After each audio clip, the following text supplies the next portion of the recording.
तीन स्थान हैं जिसका स्पर्श अलग अलग महत्व देता है।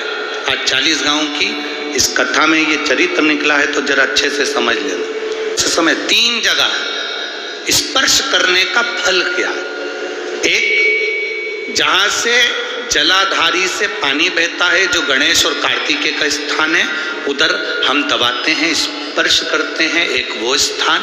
दूसरा, बीच में जो अशोक सुंदरी की जगह है, वहां स्पर्श करते हैं। और तीसरा, जो गोल जलाधारी का जो भाग गोल है, हम उसका स्पर्श करते हैं। ये 3 जगह, अब उसको समझेंगे।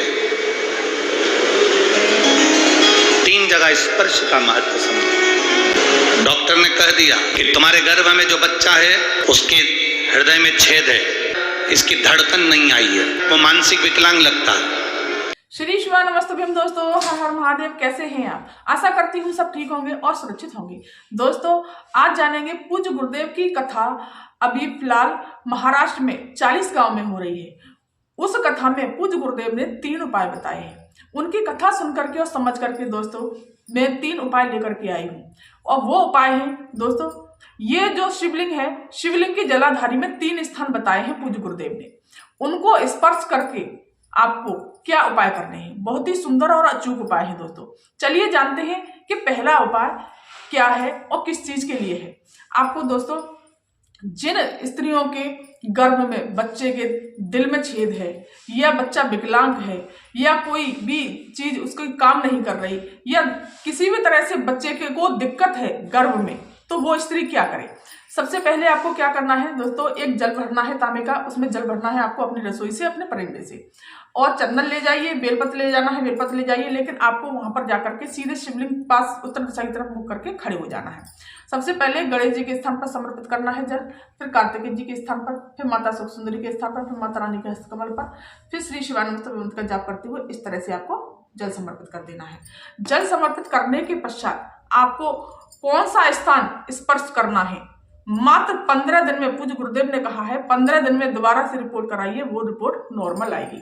आपको चंदन लगा देना है गणेश जी के स्थान पर, कार्तिकेय जी के स्थान पर, माता सुख सुंदरी के स्थान पर, माता रानी के हस्तकमल पर, और शिवलिंग पर त्रिपुण बना देना है। इस प्रकार से त्रिपुण बना करके एक दीपक ले जाइए, जो भी है चावल समर्पित कर दीजिए, मीठा समर्पित कर दीजिए। इस तरह से एक बेलपत्री लेकर के गए हैं तो इस पर चंदन लगा करके दोस्तों, बेलपत्री खंडित नहीं होनी चाहिए, इस तरह से आपको शिवलिंग पर बेलपत्री भी समर्पित कर देनी है इस प्रकार से। और आपको 5 बार गणेश जी के स्थान पर स्पर्श करना है, श्री शिवा नमस्ते मंत्र का जाप करना है। एक तरफ इधर की तरफ बैठ जाइए, स्पर्श करना है और 5 बार समर्पित स्पर्श करके और अपने गर्भ में जो बच्चा है उसको अपने पेट से उसको लगाना है। श्री शिवा नमस्ते मंत्र का जाप करते हुए इस तरह से आपको अपने पेट से 5 बार इधर से लगाना है और 5 बार इधर से लगाना है दोस्तों, अपने पेट से स्पर्श कराना है। श्री शिवा नमस्ते मंत्र का जाप करते हुए इस तरह से आपको 5 बार इधर से करना है दोस्तों। ये उपाय बहुत अच्छा और अचूक उपाय बताया। और फिर उसके बाद जो जल जा रहा है उसको ग्रहण कर लेना है। मात्र 15 दिन आप ये उपाय करते हैं तो निश्चित ही, अगर आपके बच्चे के छेद है या विकलांग है या डॉक्टर ने कोई भी दिक्कत बता दी है बच्चे को गर्भ में है, तो वो मात्र 15 दिन में ठीक हो जाएगी और आप उसका चेकअप 15 दिन बाद करा लीजिए। दोस्तों, बहुत पूज्य गुरुदेव ने बहुत सुंदर सा उपाय बताया है। अब चलिए जानते हैं दोस्तों दूसरा उपाय। दूसरा उपाय बताया है पूज्य गुरुदेव ने, जिन बेटे बेटियों के विवाह नहीं हो रहे, 40 साल के हो गए, 35 साल के हो गए, 30 साल के हो गए, 25 साल के हो गए, लेकिन उनका कोई विवाह का योग ही नहीं बनना। पंडित जी कह रहे हैं कि इनके शनि है, राहु है, केतु है, ये पूजा लग रही है, ये हो रहा है, वो हो रहा है, लेकिन उनका विवाह का योग बन ही नहीं रहा। तो आपको क्या करना है, एक तांबे का कलश लेना है, इसमें जल भरना है आपको अपने घर से, और वो बच्चे या बच्ची जो भी है उसी के हाथ से करवाना है दोस्तों। ये उपाय आपको सीधे पहुंच जाना है देव महादेव के शिव मंदिर, और शिव मंदिर पहुंच करके गणेश जी के स्थान पर जल समर्पित करना है। श्री शिवा नमस्ते मंत्र का जाप करते हुए कार्तिकेय जी के स्थान पर, फिर माता सुख सुंदरी के स्थान पर, माता रानी के हस्तकमल पर, फिर श्री शिवा नमस्ते मंत्र का जाप करते हुए इस तरह से आपको जल समर्पित कर देना है सारा का सारा। जल समर्पित करने के पश्चात आपको क्या करना है दोस्तों, चंदन लगाना है कार्तिक गणेश जी के स्थान पर, कार्तिकेय जी के स्थान, माता सुख सुंदरी के स्थान पर, माता रानी के हस्तकमल पर, और त्रिपुण बना देना है इस तरह से। त्रिपुण बना करके जो भी है आपको एक बेलपत्री ले लेनी है। इस एक सुंदर सी कटी फटी बेलपत्री नहीं होनी चाहिए, इस पर चंदन लगाना है और डंडी का मुख हो जलाधारी बहती है उधर की तरफ और पत्ती का मुख हो महादेव की तरफ। उसी बच्चे से आपको यहाँ पर बेलपत्री का स्पर्श अशोक सुंदरी वाली स्थान पर स्पर्श कराना है और फिर वही बेलपत्र आपको शिवलिंग पर इस प्रकार से चढ़ा देना है।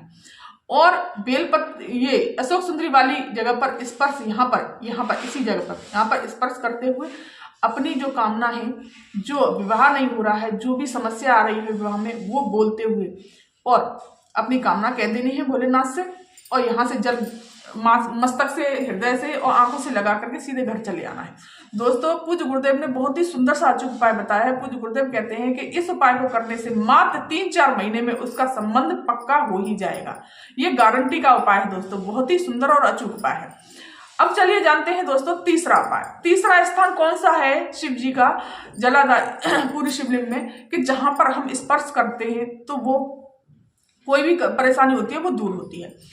दोस्तों, अगर आपके घर में किसी को हार्ट अटैक आ गया हो, बाईपास सर्जरी हुई हो या कोई भी अन्य परेशानी हुई हो या एक्सीडेंट से जुड़ा हुआ कोई भी केस हो, तो आपको क्या करना है, आपको एक जल का पात्र लेना है, उसमें जल भरना है आपको अपने घर से और अपने पैदल ही अपने शिव मंदिर जाना है। शिव मंदिर पहुंच करके उत्तर दिशा से मुख करके खड़े हो जाना है और गणेश जी के स्थान पर जल समर्पित करना है, कार्तिकेय जी के स्थान पर, माता सुंदरी के स्थान पर, माता रानी का श्री शिवानंद मंत्र का जाप करते हुए इस तरह से शिवलिंग पर जल समर्पित कर देना है। जल समर्पित करने के पश्चात चंदन लगाना है हर जगह। इस तरह से आपको चंदन लगा करके शिव जी पर त्रिपुंड बना देना है। त्रिपुंड बना करके और एक बेलपत्री शिवलिंग पर समर्पित कर देनी है। इस प्रकार से श्री शिवानंद मंत्र का जाप करिए या षडाक्षर मंत्र का जाप करिए या ओम नमः शिवाय, जो भी मंत्र आप जाप करना चाहते हैं वो कर लीजिए। और ये गोल जलाधारी है दोस्तों, ये गोल जलाधारी, इसको आपको दबाना है इस प्रकार से दबा करके और अपनी कामना कहनी है कि बाईपास सर्जरी हो रही है या किसी के एक्सीडेंट हो गया है या छल्ला पड़ रहा है, डॉक्टरों ने कह दिया है, कोई भी दिक्कत हो गई है, इसको आपको करके आना है। दोस्तों, पूज्य गुरुदेव कहते हैं 2-3 घंटे में आपको ये खबर आ जाएगी कि अब वो व्यक्ति ठीक है, अब उसको ये सब करने की जरूरत नहीं है। और अगर डॉक्टर ने फिर भी कह दिया है तो आपको क्या करना है, अगर वो व्यक्ति घर है तो वही आप उपाय वो न कर सके तो कोई और कर सकता है। इस उपाय को एक बेलपत्री समर्पित कर करके और यहाँ पर टच करके प्रणाम करना है और जो शिवलिंग जो जलाधारी से जल बह करके जा रहा है वो प्रतिदिन पीना स्टार्ट कर दें और एक बेलपत्री खाना स्टार्ट कर दें। बिल्कुल सही हो जाएंगे, न बाईपास सर्जरी होगी, न कोई एक्सीडेंट का योग बनेगा, न छल्ला पड़ेगा, न हार्ट अटैक की दिक्कत होगी तो वो भी खत्म हो जाएगी। दिल से जुड़ी हुई जो भी परेशानी होगी वो सब दूर हो जाएंगी। श्री शिवानंद मंत्र का जाप करना है और षडाक्षर मंत्र का जाप कर लीजिए, ओम नमः शिवाय, जो भी मंत्र आप जाप करना चाहते हैं वो आप जाप कर सकते हैं और यहाँ से टच करके छुआ करके आपको सीधे अपने घर चले आना है। दोस्तों, बहुत ही सुंदर और अचूक उपाय है। एक बेलपत्री और आपको खानी है जो कि आपके बाईपास सर्जरी की कह भी दिया हो, छल्ला डलवाने की, पाइप की, जो भी है वो सब ऑपरेशन की नौबत आएगी ही नहीं। तो दोस्तों, ये था आज का उपाय जो कि 40 गांव में जो कथा हो रही है पूज्य गुरुदेव की, उस कथा को सुन करके और समझ करके दोस्तों ये 3 उपाय बताए हैं पूज्य गुरुदेव ने कल की कथा में। और एक बात और कही है कि जहां शिव पुराण होती है वहां की मिट्टी अपने शरीर पर लगा लीजिए, तो ये बताया है कि कोई भी बीमारी होगी, रोग होगा, परेशानी होगी, वो भी दूर हो जाती है। तो दोस्तों, ये था आज का उपाय। अगर ये वीडियो, ये जानकारी आपको पसंद आई हो तो मेरे चैनल को सब्सक्राइब कर दीजिए, वीडियो को लाइक कर दीजिए और कमेंट में श्री शिवानंद अवश्य लिखिए। धन्यवाद।